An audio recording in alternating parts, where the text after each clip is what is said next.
This is Tech Today, and this is the Nothing Ear A and the new 2024 edition of the Nothing Ear. But which one might be the right fit for you, and how does it compare with the Nothing Ear 2, and are either of them worth an upgrade from the Ear 2? We'll have some immersive objective tests and comparisons between all three of them, as well as some of my thoughts to help you find the answers to those questions. Ensure you're wearing headphones and earbuds in both ears to get the best experience. If you're new here, my name is Brandon. I've been an audio engineer for over 16 years. I love combining that experience and knowledge with easy to understand reviews. Starting now, we'll listen to music in various musical styles between each section, and you'll understand what immersive and experiential reviews are. This song is mainly string based, so it'll give you a good sense of the mid-range warmth and how each earbud handles the high end of the bow rubbing up against the strings.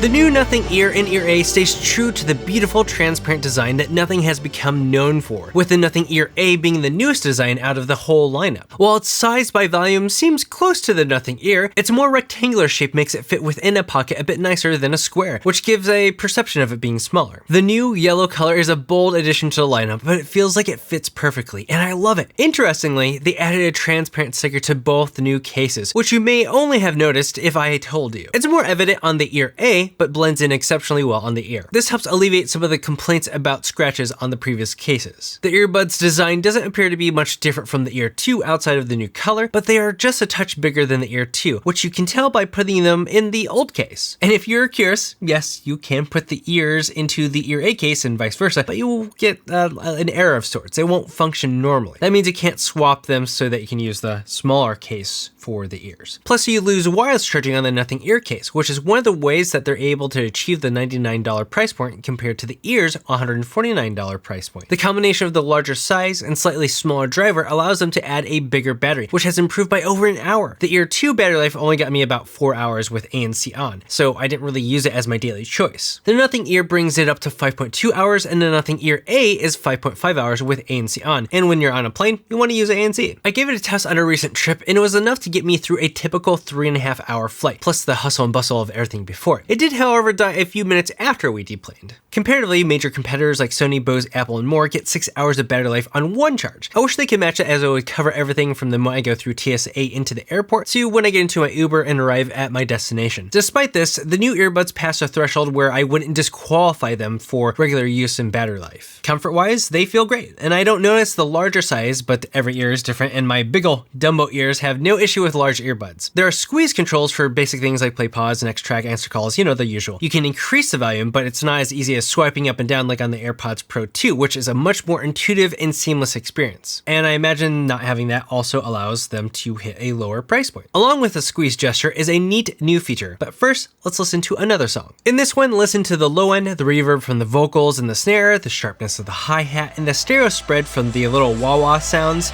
that go around you, and let me know what you notice in the comments.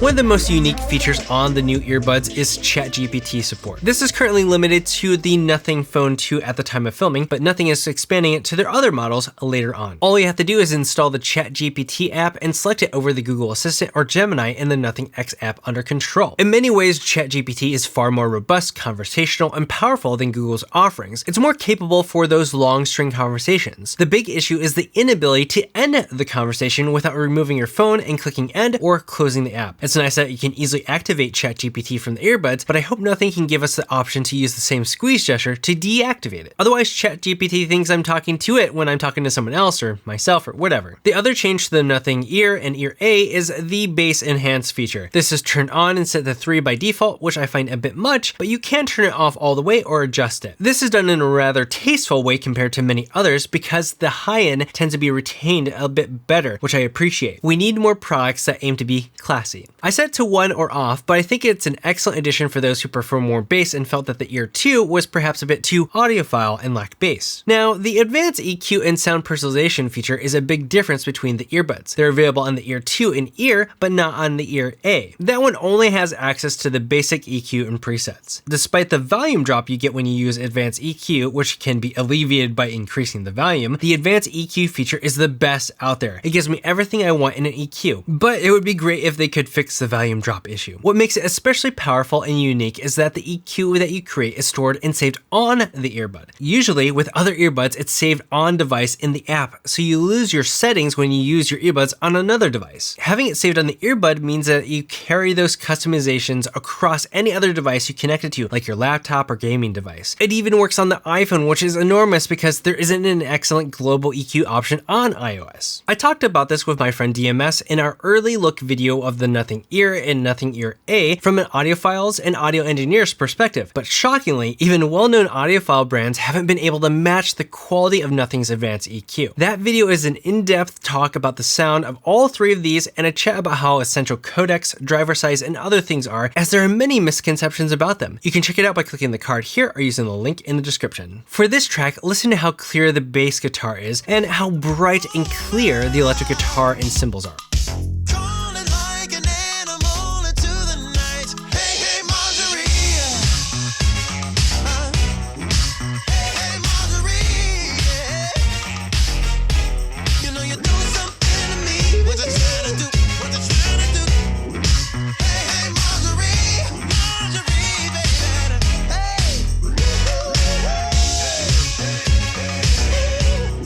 One of the best things about immersive and experiential reviews is the objective tests that allow you to hear the differences in performances between each earbud. You can make your own conclusions based on your preferences, even if they differ from mine. So let's check some out. You'll see the labels for the earbuds and their test environment on the screen. Let me know what you notice between each earbud and which one you prefer in the comments. If you enjoy in-depth experiential reviews like this and all the work that goes into it, please consider becoming a channel member. You can do that by tapping the join button, which is located next to the subscribe button. You can also send me a tip with the super thanks feature, which allows you to write a custom message that others can see in the comments. Your support allows me to hire help and make these insane, in-depth experiential videos available to you and everyone else for free. This is what the Nothing Ear 2 sounds like in a clean, quiet room. How do you think it sounds? And here is what the Nothing Ear sounds like in a clean, quiet room. Here is what the Nothing Ear A sounds like in a clean, quiet room. How do you think the microphone sounds? And here's what the Nothing Ear 2 sounds like in a simulated cafe environment. How well is the microphone coming through? Let me know what you think. Here's what the Nothing Ear sounds like in a simulated cafe environment. How well is the microphone coming through? Let me know what you think. Here's what the microphone sounds like in a simulated cafe environment. And then Nothing Ear A. How do you think it sounds? And here is what the microphone sounds like in a simulated windy environment in front of a fan. How well is the microphone coming through with all that noise? And here is what the Nothing Ear sounds like in front of a fan for wind noise. How well is the microphone coming through? Let me know what you notice in the comments. And here is what the microphone sounds like on the Nothing Ear A with a fan pointed directly at me. How do you think it sounds? Does it sound alright? Now this song has a lot of great reverb going on. Listen to how forward the vocals sound and if you can hear much of the percussive instruments in the background or if they sound buried. This is where the mid-range can really bring out some instruments. The bass guitar is also a significant part of the song.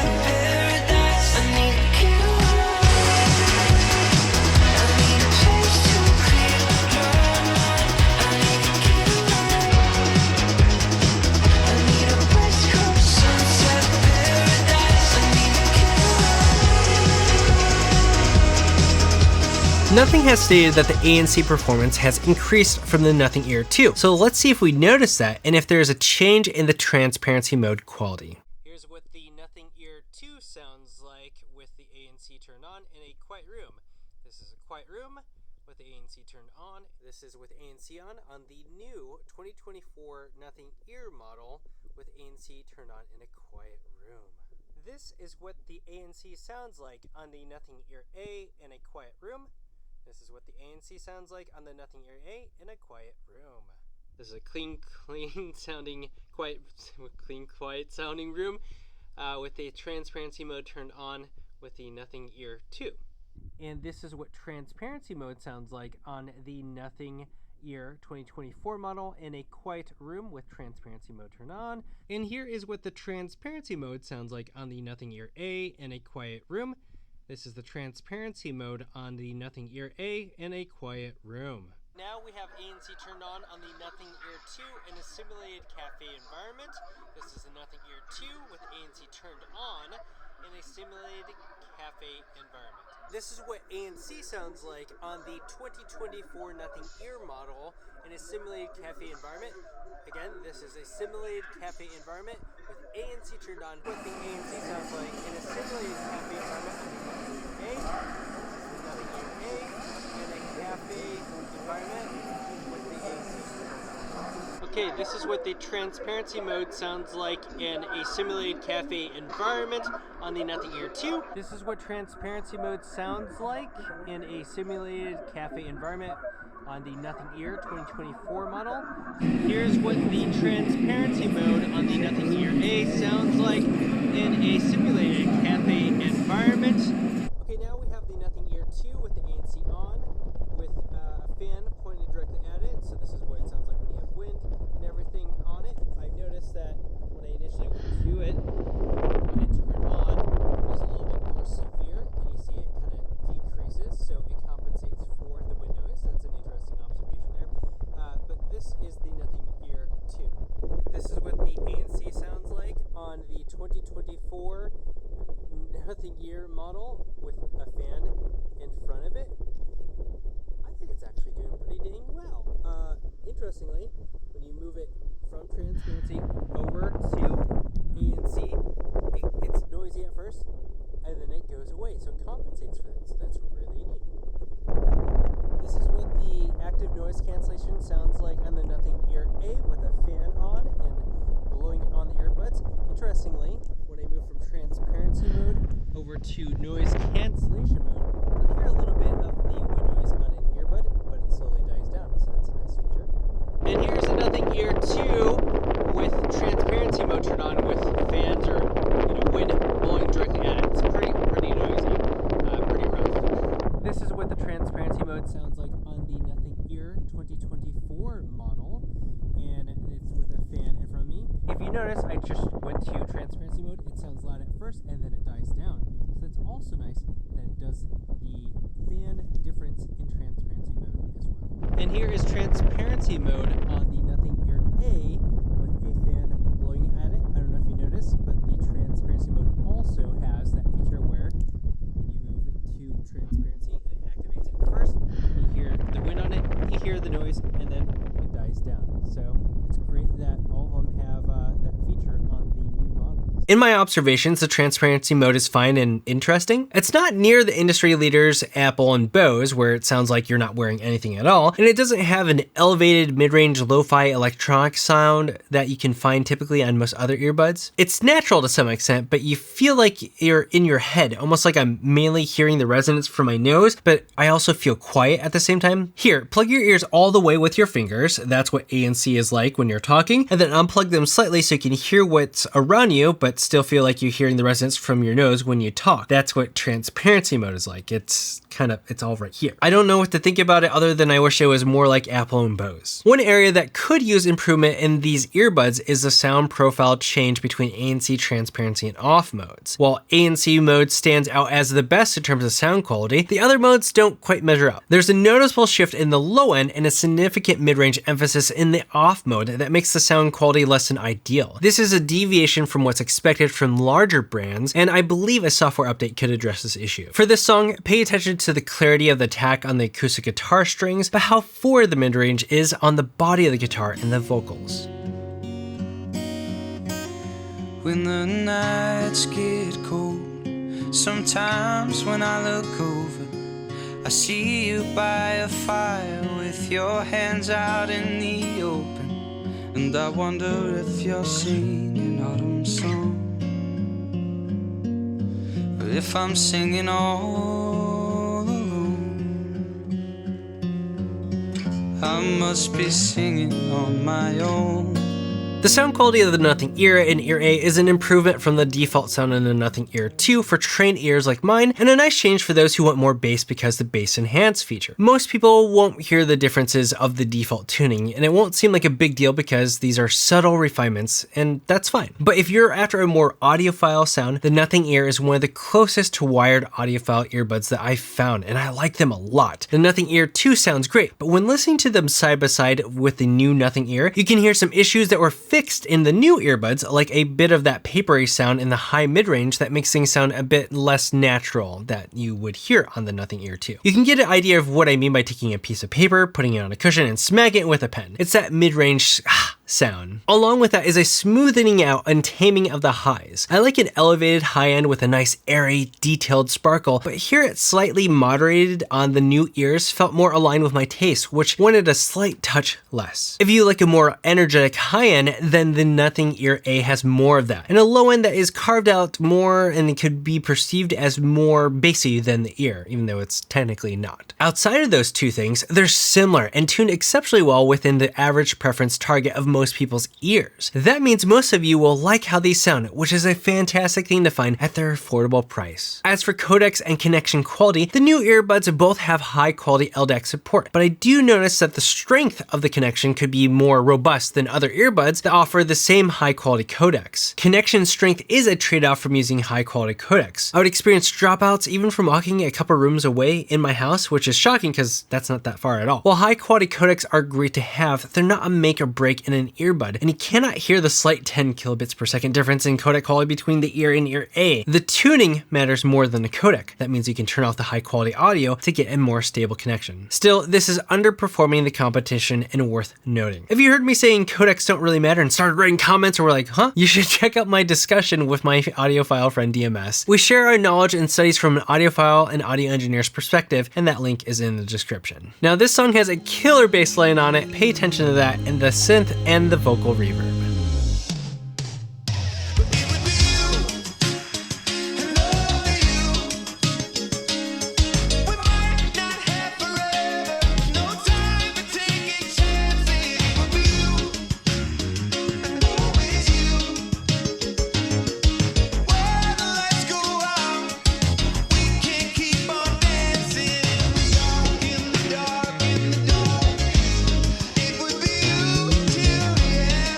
The Nothing Ear and Nothing Ear A, which one is right for you? And if you have the Nothing Ear 2, should you upgrade? First, here's some questions if you have the Ear 2 already. If you need more battery life, an upgrade to the new earbuds is a great option. If you're already happy with what you have or you're trying to save some money, don't spend money you don't need to. Keep the Ear 2. If you want more bass, then an upgrade makes sense. If you want easy access to ChatGPT, an upgrade might be for you. Now, if you're trying to decide between the Nothing Ear and Ear A, here are some questions. If you need wireless charging, pick up the Nothing Ear. If you need access to the advanced EQ, do not get the Nothing Ear A. If you're looking for the best budget option, the Nothing Ear A is your pick. If you want a smaller case, you also should pick the Nothing Ear A. If you want a slightly brighter and more energetic high-end without messing with the EQ, get the Ear A. If you want something more mellow, go with the Ear. If you need the most battery life possible and it's the most important thing to you, go with the Nothing Ear A. If ANC is one of the most important things for you, the Nothing Ear lineup isn't gonna shine there. As you can see, the Nothing Ear punches way above its weight and is a fantastic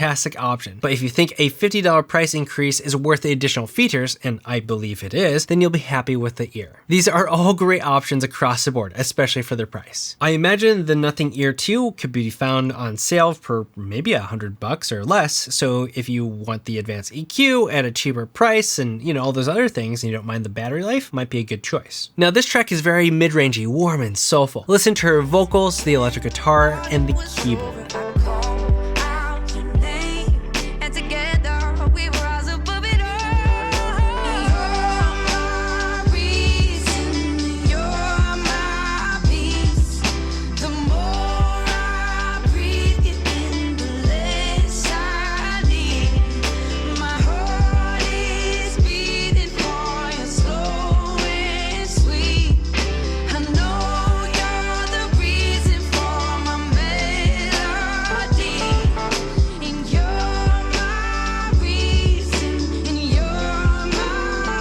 Overall, the new Nothing earbuds are a fantastic release with great refinements and improvements, and an added option with the A series at a great price. While I wish the Nothing Ear had an even better battery life, ANC, and transparency mode, none are within the range of being a deal breaker, and I value sound quality the most. The ear is worth upgrading to me because of the improvements to the sound, and most importantly, the increased battery life, which was previously a deal breaker for me. It is easily the best option in the $150 price range. While I love the form factor of the Nothing Ear case and its colors, its lack of advanced EQ makes it a pass for me, but an easy suggestion for anyone looking for a great sounding option around $100 and doesn't really care about tinkering with all those things. But I'd love to know your thoughts and which one is for you in the comments. Of course, if you want to pick either of these up, please use the affiliate links in the description. This last track is filled with a lot. Listen to the sub frequencies, the high end from the snare and hi-hat type sounds, and the mid-range from the synth. And thank you for watching This Is Tech Today. Until next time.